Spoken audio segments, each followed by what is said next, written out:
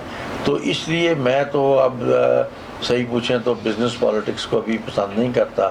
اور جیسے کہ یہ ایک ہمارے دین کی بات بھی ہے، اور ایک کسی مفکر نے بھی یہ کہا ہے کہ اب ایک 10-20 ہزار لوگ مل کے جو فیصلہ کرتے ہیں وہ ضروری نہیں ہے کہ وہ فیصلہ ٹھیک ہو. اگر اس سے بہتر جو کہ انٹلیکچوئل لوگ ہیں وہ 10-11 لوگ بیٹھ کے اگر چناؤ کر لیں تو وہ زیادہ بہتر ہے، جو کہ ہمارا دین بھی یہ کہتا ہے. جی بالکل. تو کہ اس میں اب پبلک میں تو جو آدمی الیکشن پہ کھڑا ہو گیا اور جس نے پیسہ آج کل لگا دیا یا سپورٹ بڑی پارٹی کی مل گئی وہ جیت جاتا ہے. لیکن جب آپ 10-11 لوگ بیٹھ کے ایک آدمی کو سلیکٹ کرتے ہیں تو سلیکشن جو ہوتی ہے نا وہ بیسٹ ہے. تو میں نے ابھی تک ویسے جو بھی بزنس پالیٹکس کی ہے وہ سلیکشن پہ ہی کی ہے. میں نے الیکشن والی پالیٹکس نہیں کی اور نہ ہی میں اس میں جانا چاہتا ہوں، کیونکہ اس میں دھڑے بندیاں ہیں، پھر وہی لڑائی جھگڑے اور پھر کچھ جو ہمارے بزنس میں بھی جو مثلا جو بڑی سیٹوں پہ بیٹھے ہیں، چیمبر ہو گیا، فیڈریشن ہو گئی، لوکل مارکیٹوں میں جو انجمن تاجران ہیں یہ اپنے اپنے لیول پہ یہ بھی کرپشن میں انوالو ہیں، کیونکہ جو انجمن تاجران ہیں وغیرہ وہ علاقے کی پراپرٹیز اور لین دین کے معاملات میں ان کا عمل دخل ہو جاتا ہے تو اس میں وہ پیسے بناتے ہیں. اور جو چیمبر کے حوالے سے لوگ بزنس میں بڑے بڑے لونز لے لیتے ہیں، پھر اپنے ذاتی مفادات کے لیے جو ضلعی انتظامیہ ہے اس کو یوز کرتے ہیں. یہاں پہ میں ضلعی انتظامیہ سے ایک گزارش بھی کروں گا کہ یہ جو انجمن تاجران ہوں یا فیڈریشن ہو یا چیمبر ہو، ان کے جو عہدیداران ہیں ان کے ذاتی مسائل میں صرف ان کے ایک فون کال پہ ان کو سپورٹ نہ کریں، معاملات کو دیکھیں اور ان کو بھی پبلکلی ہی جیسے ہوتا ہے اس سے ٹریٹ کریں. ہوتا کیا ہے کہ چونکہ یہ لوگ اب چیمبر والے جو ہیں یا فیڈریشن ہے یا اور بڑے جو لیڈر ہیں انجمن تاجران کے، ان کی ضلعی انتظامیہ کے ساتھ ان کو ملنا بڑا آسان ہو جاتا ہے، یا ان کی بات کو جلدی سنا جاتا ہے تو وہ اپنے فائدوں کے لیے ان کو مس یوز کرتے ہیں. ان کو شاید ان کو پتہ بھی نہ ہو، کیونکہ جب آپ جاتے ہیں تو آپ کہتے ہیں جی میرے ساتھ یہ زیادتی ہو رہی ہے یا میرا یہ کام رکا ہوا ہے، میری اس کے ساتھ یہ ہے. وہ ایک فون اٹھاتے ہیں، کال کر دیتے ہیں، اور جو نیچے والا عملہ ہے وہ چونکہ اب ان کے باس کا فون آیا ہے تو وہ اس کو یہ نہیں دیکھتے کہ یہ جو بندہ کمپلینر ہے جو آیا ہے یہ جسٹیفائی بھی کرتا ہے کہ نہیں کرتا، وہ میرٹ پہ سچا بھی ہے کہ نہیں ہے. وہ انہوں نے اٹھا کے اس کو فیور کرنا ہے. اس سے یہ ایک بڑی میں سمجھتا ہوں کہ زیادتی ہوتی ہے. اور اس معاملات کو ایک باقاعدہ پہلے تو سکروٹنی کمیٹی بننی چاہیے، وہ فیصلے کو دیکھے معاملات کو. وہ اگر ضلع انتظامیہ کے پاس جائے یا کوئی آن دی ہول پبلک پرابلم ہو اس میں ضلع انتظامیہ جو ہے وہ ڈائریکٹ انوالو ہو جائے تو کوئی حرج نہیں. لیکن پرسنلی یہ کسی کو اوبلائز نہ کریں. اس میں لوگ یعنی کم سے کم چھان بین کر لیں تو اس کے بعد کر لیں یا دوسرے کو موقع دیں، اس کو بلائیں، اس کو بھی سنیں، پتہ تو چلے کہ ایکچوئل آپ کی پرابلم کیا ہے. یہ ون سائیڈڈ آپ بات سن کے تو آپ ایک آرڈر کر دیں، یہ بڑی ہی زیادتی ہے. اور ہمارے دین میں بھی ہے کہ جب آپ کو کوئی ایک آدمی آ کے آپ کو بتاتا ہے تو آپ اپنا مائنڈ بھی نہ بنائیں کہ یہ سچا ہے، جب تک کہ آپ دوسرے کو بلا کے اس کی بات بھی نہ سن لیں، دونوں کو بلا کے ایکویلٹی کے ساتھ پھر آپ کسی نتیجے پہ پہنچتے ہیں خیر سچا کون ہے جھوٹا کون ہے. تو یہ ایک چیز جو ہے بڑی میں سمجھتا ہوں قابل اعتراض ہے. اور بلکہ میں عمران خان صاحب کو اخراج تحسین پیش کروں گا کہ انہوں نے مئی میں مجھے یاد ہے 2 مہینے پہلے اپنی ایک پبلک سپیچ میں بھی کہا کہ کچھ جو ہیں وائٹ کالر کرائم لوگ ہیں جو کہ بہت زیادہ نقصان پہنچاتے ہیں ایک پٹواری سے یا ایک ایس ایچ او سے بھی زیادہ، کیونکہ وہ لوگ افیکٹو سیٹوں پہ بیٹھے ہیں یا ان کے ریلیشنز ہو جاتے ہیں. اور یہ وائٹ کالر مافیا جو ہے یہ ہمارے جو کرپشن کا ایک مین گڑھ بھی ہے. صحیح. اس لیول تک جا کے یعنی کہ وہ تو اس لیے یہ آلموسٹ جو ہے سب لوگ جو ہے جی زیادہ تر مفادات کے لیے ہی جاتے ہیں، چاہے بزنس پالیٹکس ہو یا کوئی پبلک پالیٹکس ہو. لیکن مجھے نہیں پتا کہ یہ اپنے رب کو کیا جواب دیں گے، اس کے لیے ان کے پاس کیا تیاری ہے، کہ اصل چیز تو وہ ہے، وہ چیزیں ہم نے بلا دی ہیں. ہم منہ سے اقرار آخرت کا کرتے ہیں، آخرت پہ ہمیں یقین نہیں ہے. اگر یقین ہو تو کرپشن کیسے کر سکتے ہیں؟ صحیح کہہ رہے ہیں سر، بالکل صحیح. تو سر تھوڑا ایک کویشچن آپ سے کرنا چاہوں گی کہ کیا زندگی میں کبھی کوئی ایسا جیک لگا ہو کہ بہت چھپڑ پھاڑ کر کہیں سے ملا ہو، یا کوئی خزانہ ہاتھ لگا ہو، کوئی ایسا واقعہ کوئی ہے؟ کوئی جی وہ چھپڑ پھاڑ کے اصل میں وہ ایک ہے کہ وہ ایک خزانہ اس طرح تو نہیں آج کل ملتا نا کہ زمین میں سے کچھ سونا نکل آیا، ایسا ہی ہے، ایسا نہیں. لیکن میرے ساتھ ایک واقعہ ایسا ہوا کہ جیسے اگر آپ کو کوئی جیسے عام طور پہ جو آدمیوں کی جوتا ہوتا ہے وہ 9 نمبر اور 10 نمبر ہوتا ہے جی جی، اور اگر آپ کو کوئی کہے جی 14 نمبر کا جوتا ہے جی جی، تو میرا خیال ہے کہ وہ 9 نمبر کا اگر 5,000 کا جوتا ہے تو 14 نمبر کا کوئی 200 روپے کا بھی کہے نا کہ آپ خرید لیں تو آپ نہیں لیں گے، کیونکہ کسی کو پورا ہی نہیں آنا. بالکل ایسے ہی ہے. ٹھیک ہے. اسی طرح ہی ہمارے کاروبار میں کچھ ہمارے جو گرینز ہوتے ہیں جس میں گرین سائز ہوتا ہے سینڈ کا، جی جی، تو کچھ ایسے گرینز تھے جو بالکل ڈیڈ تھے. تو مجھے کسی نے انگلینڈ سے ایک اسٹاک لاٹ منگوائی تو وہ بیچنا چاہتا تھا لیکن اس کا کوئی خریدار ہی نہیں تھا. اب 14 نمبر 16 نمبر جوتے کا کون خریدار ہوگا؟ کوئی بھی نہیں. صحیح.